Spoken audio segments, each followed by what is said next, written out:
Thank you for coming. This is a first screening of this film to the public in the Washington, D.C. area, and I'm thrilled to be here. And tomorrow night we'll have our official opening for members of Congress, the administration, and other Washington people. Does anybody have any questions? Yes, ma'am. What about capitalism do you love? What do I love about capitalism? Nothing. Nothing. Capitalism, as I would define it, as what it's become, How would you define it? Capitalism is a system that protects the wealthy and legalizes greed. The richest 1% now in this country have more financial wealth than the bottom 95% combined. So the 1% have more than the 95%. And we call this a democracy.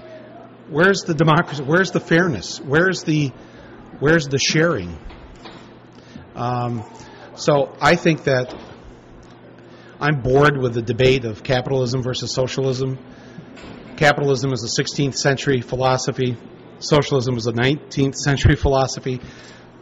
This is the 21st century. Aren't we smart enough to come up with an economic system that we need in this new century? One that has as its basic underpinnings democratic principles and a moral and ethical code. Sir? Yes. Is President Obama going to see it, and what would you hope that he will learn from this film? I hope he does see this film. I think that he'll like it. I think it'll be a good reminder to him why so many tens of millions of people voted for him, what we expect from him and his administration. And, I'm here for the next couple of days if he's free. So. But is he on his way to become Roosevelt, the footage that you were showing? Well, he has the potential to be the Roosevelt of the 21st century. And I hope that's what happens. You hope? He's 8 months into the deal here. He inherited a number of catastrophes. I wouldn't wish his job on anyone. The fact that he's willing to give it a shot is, God bless him for it. I think we need to get behind him right now, not just to support him, but to also nudge him toward the things that he needs to be doing. The nudging would be, number one, when you're going to propose universal health care, make sure it's universal health care. Start with a proposal that includes everything you want. Then, if you have to compromise, you compromise. He started with the compromise. A public option where the private insurance companies still get to call the shots. That makes no sense. And now he finds himself alone. The base is not out there passionately supporting him, because how do you get passionate about a half measure, a compromise? So I hope he goes back to the drawing board and comes back with something that the majority of the people want. Yeah. Many of your movies have a particular bad guy. Is there a bad guy in this movie, and what is that made it? There are many villains in this film, and they work on Wall Street. They work in the banks. And they work a few miles from here on Capitol Hill. So, but this film isn't really about any one individual. It's about who we are, what we've become all these years later. So, the film is a satire about the crazy times in which we live. And if you go to see it, I think you'll have a good laugh at the expense of many of the people who've perhaps made your life slightly miserable. Yes?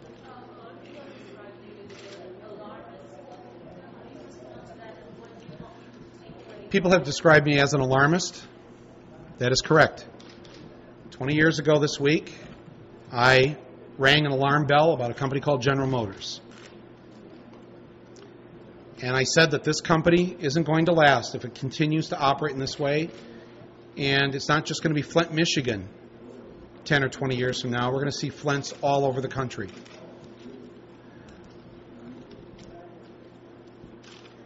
I stood on the Oscar stage and I said that we were not being told the truth about this war, that there were no weapons of mass destruction. It was only the 5th day of the war, but I set off an alarm, which set off a chorus of boos, and I was essentially hauled off the stage.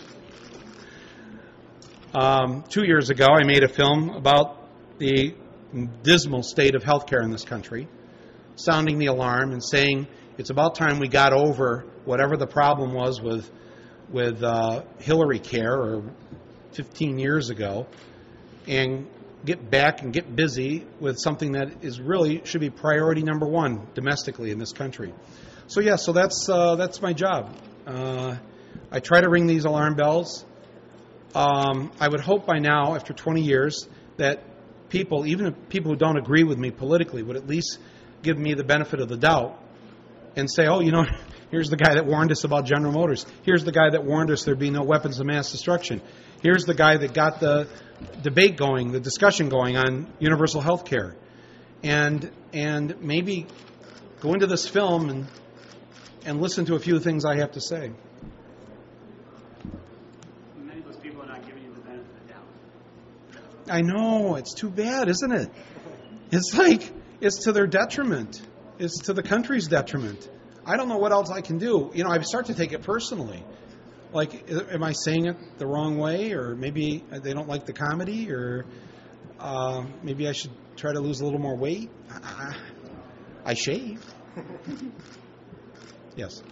Does this film, other than alarming us about the society we live in today, suggest any new directions to take? Well, yes. The film describes workplace democracy and how to bring democracy to the job. I talk about how we need to start asking businessmen, need to start asking the question, is this for the common good? At the very least, we can do that. President Obama needs to declare a moratorium on evictions and foreclosures. Congress needs to outlaw this dead peasants insurance that many people in there right now are going to learn about for the first time. A bill, I believe, was introduced today or is being introduced tomorrow by Representative Gutierrez from Chicago to outlaw this insurance. He saw the movie, couldn't believe this was going on, and now there's legislation in Congress.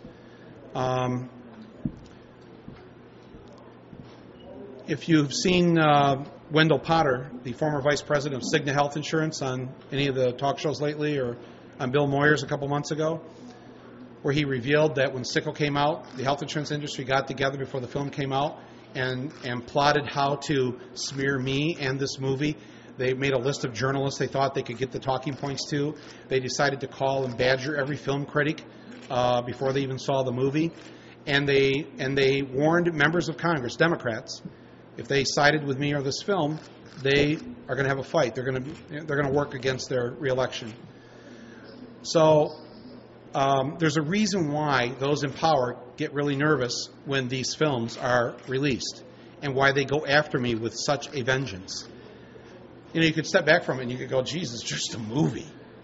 I mean, why do health insurance companies who are actually competitors sit down at a table together and figure out how to destroy a movie? They're that worried. They were that worried that movie could be a tipping point. So I guess out of that, I just felt, well, that speaks to the power of cinema, that this art form can have that kind of impact. That's a good thing, and it's something I encourage other filmmakers to think about. Did you encounter any obstacles while making this film? Yes, I always encounter obstacles. Well, some of them I'm not ready to talk about right now, because some of those obstacles are still in front of me. Could you give us a hint?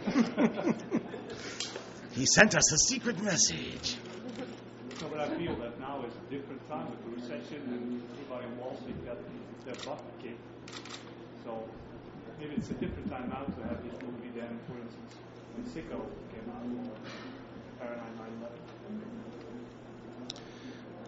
Well, you're probably right. If this weekend is any judge of that, we just had our opening weekend in New York and L.A. We set the record for 2009. No film has had a higher per-screen average than our film did this weekend. So it kind of